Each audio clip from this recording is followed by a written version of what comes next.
नमस्कार, आप देख रहे हैं पंजाब केसरी और मैं हूं आपके साथ इशिका जैन। राजस्थान में गहलोत सरकार के 5 वर्षीय कार्यकाल में अभी तक 16 पेपर लीक हुए हैं। वहीं अब एक ताजा मामला सामने आया है जहां पर बताया जा रहा है कि सीएचए का पेपर लीक हुआ है।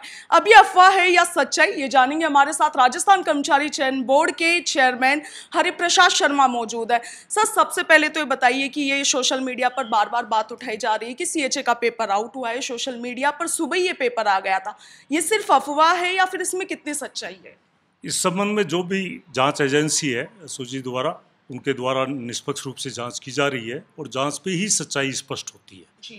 तो उसके बाद ही जब तथ्य सामने आएंगे उसी के अनुरूप कार्रवाई की सुनिश्चित की जाएगी। जी सर, आप एसओजी से जांच करवाने की बात कर रहे हैं, लेकिन अभी तक 16 पेपर लीक हुए हैं। 17वें पेपर लीक होने की अफवाह या यूं कह लीजिए सच्चाई जो भी है वो अभी सामने आ रही है। सर, आपको नहीं लगता कहीं ना कहीं सिस्टम ही हमारा इतना खोखला हो गया कि लगातार पेपर आउट हो रहे हैं?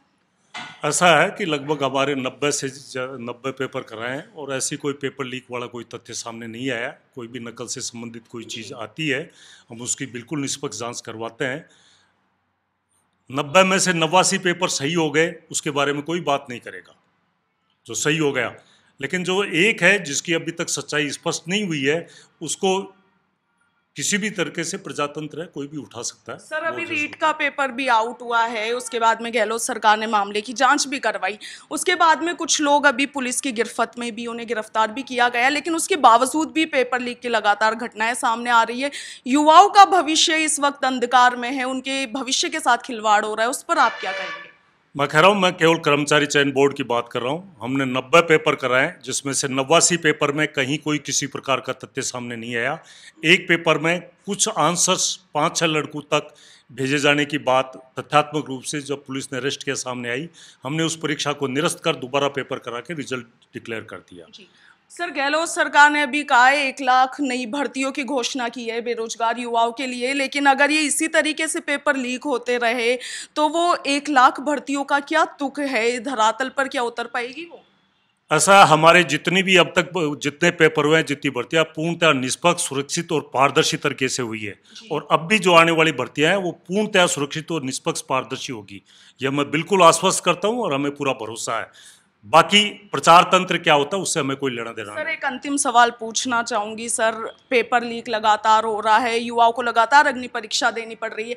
जो युवा पिछले 5-6 सालों से लगातार मेहनत कर रहे हैं, उसके बावजूद पेपर लीक हो जाता है, कुछ लोगों की गलती की वजह से या कमी की वजह से। उसके बाद में आप लोग सॉल्यूशन निकालते हैं कि पेपर को रद्द कर दिया जाए, तो कहीं ना कहीं ये उन युवाओं के साथ खिलवाड़ नहीं है जो पिछले 5-6 साल से मेहनत कर रहे हैं? और दूसरी बात ये कि इतना टाइम उनका वेस्ट चला जाता है और वो एक बार फिर से 5 पेपर रद्द होने के बाद 5-6 साल पीछे फिर से चले जाते हैं। दूसरी बात यहाँ पर एज डिफरेंस की भी आ जाती है कि उनकी उम्र निकल जाती है पेपर देने की, उस पर आप क्या कहेंगे? बताया 90 पेपर में जिसने जिसकी एग्जाम दी उसका पूर्ण सुरक्षित होकर रिजल्ट जारी हो चुका और उनके अनुरूप अधिकांश में नौकरी ज्वाइन कर चुके। एक भी ऐसा नहीं है कोई भी पेपर या परीक्षा जिसमें से किसी भी अभ्यर्थी को इस वजह से वेट करना पड़ा हो कर्मचारी चयन बोर्ड की परीक्षाओं में। ये संपूर्ण सत्य है, तथ्यात्मक सच्चाई है और इसे आप लोगों को समझना चाहिए।